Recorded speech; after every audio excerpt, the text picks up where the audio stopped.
So hello friends, આજે આપણે power of SIP ની વાત કરીશું. બહુ જ બધા લોકો એસઆઈપી કરે છે, પણ ખાલી 10% લોકો જ પૈસા બનાવી શકે છે.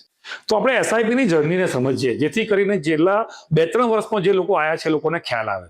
જ્યારે તમે એસઆઈપી કરો ત્યારે તમને શું સમજવામાં આવે કે ભાઈ સપોઝ 10,000 ની એસઆઈપી કોઈ છેલ્લા 15 વર્ષમાં કરી હોય તો અત્યારે 18,60,000 ની વેલ્યુ ₹1.25 કરોડ છે.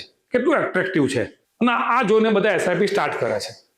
તો આપણે એસઆઈપી ની જર્નીને સમજીએ કે 2011 માં એસઆઈપી સ્ટાર્ટ કરી એક સ્મોલ કેપ ફંડમાં. તો 2011, 12, 13 બજાર ડાઉન રહ્યું. તો 3 વર્ષ પછી તમારા ₹3,60,000 ની વેલ્યુ થઈ ગઈ 3.30 લાખ. એટલે કે તમારી વેલ્યુ 3 વર્ષ પછી ડાઉન છે. મોટા ભાગના રોકાણકાર આ સ્ટેજમાં એસઆઈપી બંધ કરી દે. 3 સિનારીઓ બને. એક એસઆઈપી બંધ કરી દે, બીજો એસઆઈપી બંધ કરી દે પણ પૈસા ના ઉપાડે, ત્રીજો ઇન્વેસ્ટર એસઆઈપી કન્ટિન્યુ કરે. તો આ 3 વર્ષમાં તમે શું કર્યું? તો આ 3 વર્ષમાં તમે યુનિટ ભેગા કર્યા છે. અને જે ગેમ છે યુનિટની છે, મોટા ભાગના લોકો રિટર્ન ફોકસ કરે છે. બરાબર? તો આ 3 વર્ષમાં તમે શું કર્યું કે તમે 11, 12 અને 13 માં તમે 37,900 યુનિટ ભેગા કર્યા. તમારી વેલ્યુએશન ડાઉન છે, પણ તમે યુનિટ ભેગા કર્યા છે. શું આ એનએવી ફ્યુચરમાં નથી વધવાની છે? તો હવે આગળ વાત કરીએ તો આ 15 વર્ષમાં પહેલા 3 વર્ષમાં તમે 37,900 યુનિટ ભેગા કર્યા, એટલે ટોટલ યુનિટના 49.4%. અને 18,60,000 માંથી તમે 3,60,000 માં આ કર્યા છે. 15 લાખ રૂપિયા તમે પછીના 12 વર્ષમાં રોક્યા, ત્યારે તમારા 50% યુનિટ થયા છે ભેગા. એટલે કે આજે 1.24 કરોડની વેલ્યુ છે, એમાંથી 50% પૈસા 3,60,000 બનાયા છે, જે તમે શરૂઆતમાં ઇન્વેસ્ટમેન્ટ કરેલા. અને બાકીના એટલા જ યુનિટ લેવા માટે તમારે 15 લાખ આપવા પડ્યા છે. આ કોઈ સમજતું નથી. બધાને ઓલવેઝ પોઝિટિવ રિટર્ન જોઈએ છે.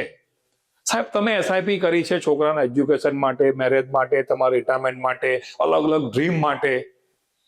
તો જ્યારે બજાર ડાઉન હતું ત્યારે શું થયું? તમને યુનિટ સસ્તા મળ્યા. તો તમે શું કર્યું? 37,953 હતા, એ યુનિટ ધીમે ધીમે વધ્યા. તો જેટલું શરૂઆતમાં એસઆઈપી ડાઉન થશે તમને ફાયદો છે, પણ એ ઇન્વેસ્ટર સમજતા નથી અત્યારે.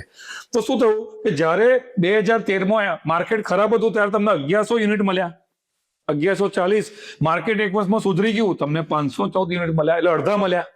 બરાબર છે? તો કહેવાનો મતલબ શું છે કે આ જે છે ને એ યુનિટની ગેમ છે. જેટલું તમે પેશન્સ રાખશો, જેટલું લોંગ ટર્મ રાખશો, એટલા તમારા પૈસા વધારે બનશે. બરાબર છે?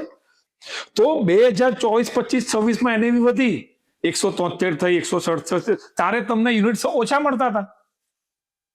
તો એનએવી ડ્રોપ થઈ ત્યારે તમને યુનિટ વધારે મળ્યા છે. તો આ યુનિટની ગેમ છે. જેટલા શરૂઆતમાં તમારા યુનિટ વધારે ત્યારે જ મળશે જ્યારે તમારું બજાર ડાઉન છે. હવે અમે એક બીજો ડેટા બનાવ્યો છે કે 2 ફેઝ આવે છે, એક ચડતું બજાર અને એક પડતું બજાર. તો અમે છેલ્લા 15 વર્ષમાં 2 પાર્ટ કર્યા કે ક્યારે એનએવી વધી અને ક્યારે એનએવી ઘટી. તો છેલ્લા 16 મહિનામાં તમારી બજારમાં નિરાશા છે, તમારી ચિંતા તદ્દન સ્વાભાવિક છે, પણ આ તમારો ટાઈમ છે જે તમારું પોર્ટફોલિયો બિલ્ડઅપ થઈ રહ્યો છે. બરાબર? તો 86 મહિના બજાર ઉપર હતું અને 84 મહિના બજાર નીચે હતું. તો આ ફેઝમાં શું થયું? તો તમારા જ્યારે બજાર ઉપર હતું ત્યારે તમારા 8,60,000 ના 47 લાખ થયા. પણ જ્યારે પડતા બજારમાં તમે ખરીદી કરી છે ત્યારે એના 91 લાખ થયા છે.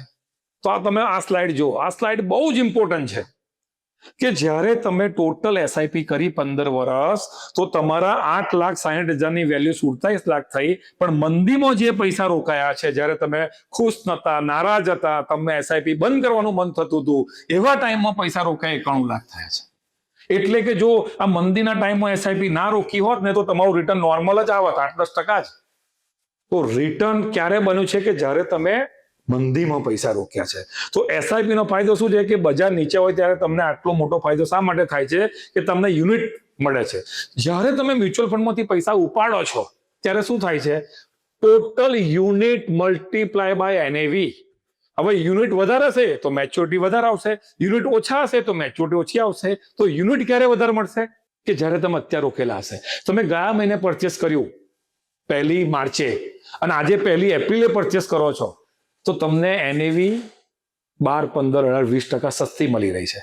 તો એસઆઈપી માં યુનિટની ગેમ છે, તો એસઆઈપી માં ટોપઅપ કરવાનો ટાઈમ છે. કોવિડમાં બધા ડાઉન હતા એનએવી, ત્યારે બધાને બીક લાગતી હતી, પણ કોવિડમાં જે લોકોએ પૈસા રોક્યા છે એ પૈસા આજે સ્મોલ કેપમાં 4 થી 5 ગણા છે, મિડ કેપમાં 3 થી 4 ગણા છે, ફ્લેક્સી કેપમાં 2.5 થી 4 ગણા છે. ક્યારે? કે જ્યારે જેમણે ટોપઅપ કર્યું. તો એસઆઈપી નો આ પાવર છે. જેટલું તમે લાંબુ કરશો એટલી તમારી એસઆઈપી તમને વધારે રિટર્ન આપશે. તો છેલ્લા 16 મહિનામાં તમારું નુકસાન નથી, પણ તમારા ભવિષ્યની કમાણી છે. બજાર ખરાબ છે, હું રોકાણ બંધ કરી દઉં, ખોટી વાત છે. આ સમય સસ્તા યુનિટ ભેગા કરવાનો ટાઈમ છે. જ્યારે યુનિટ સસ્તા મળે છે ત્યારે ઇન્વેસ્ટર દુઃખી છે, જ્યારે યુનિટ મોંઘા મળે છે ત્યારે ઇન્વેસ્ટર ખુશી છે. પણ રિટર્ન તો આ જ ફેઝમાં બનવાનું છે. હવે એસઆઈપી ની લાસ્ટ સ્લાઇડ તમને સમજાવું. જો એ સમજશો તો જ તમે પૈસા બનાવી શકશો. સપોઝ તમે 10,000 રૂપીસની એસઆઈપી કરી છે. આપણે એક ફ્લેક્સી કપનો કેસ સ્ટડી લઈએ છીએ. તો પહેલા 5 વર્ષમાં તમે 6 લાખ રૂપિયા રોક્યા, તમારો પ્રોફિટ ટોટલ મૂડી થઈ 11,66,000, એટલે કે તમે 51% રોક્યા છે, તમારો ગ્રોથ 49% છે.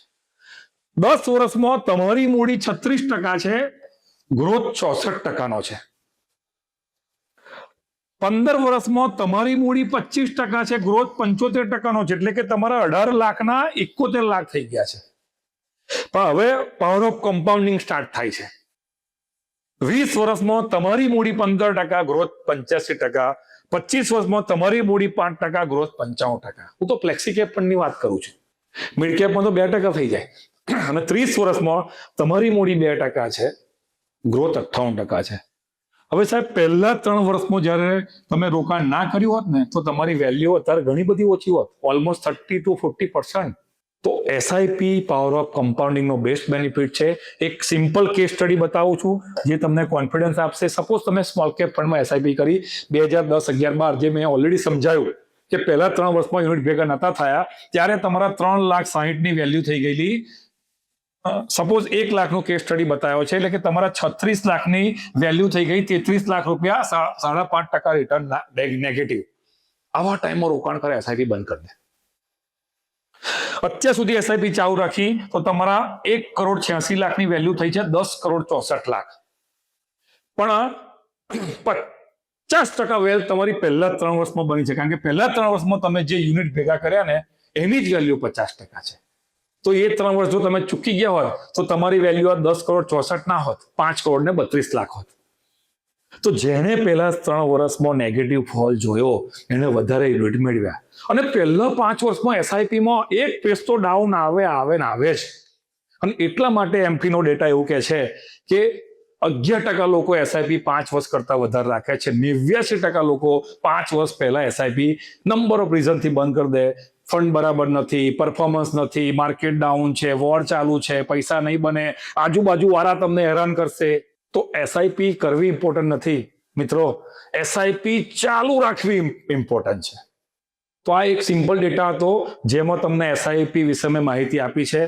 અમારી ચેનલને ફોલો કરજો. નંબર ઓફ ડેટા તમને આપીશું. અમારો ઓબ્જેક્ટિવ છે અમારો દરેક ઇન્વેસ્ટર જાગૃત બને, સમજે પછી જ રોકાણ કરે. Thank you very much. Mukesh Patel, ખુશી વેલ્થ.